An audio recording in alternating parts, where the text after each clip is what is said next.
Labadiena, ieškau retų endokrininių ligų centro. Ar čia pataikiau? Čia pataikėt, puikiai pataikėt. Galbūt galėtumėt parodyti, kur dirbate?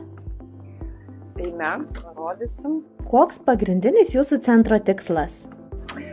Taip, tai mūsų retų endokrininių ligų centras yra vienas didžiausias retų ligų centras ne tik klinikose, bet ir Lietuvoje. Tikslas pagrindinis yra suteikti pačią geriausią pagalbą, tyrimus ir gydymą retomis endokrininėmis ligomis sergantiems pacientams. O iš ko susideda darbo diena jūsų centre?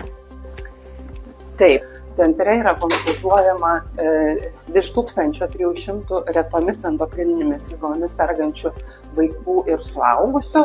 Virš 900 lankosi kasmet. Jeigu yra poreikis detalesnių, sunkesnių tyrimų ar gydymo, tada pacientai stacionarizuojami. Kokie pagrindiniai centro ateities planai?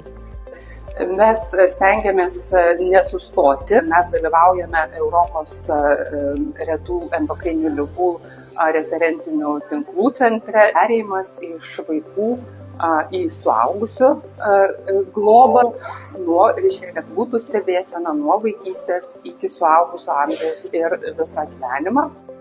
Labai ačiū už puikų pokalbį. Iki!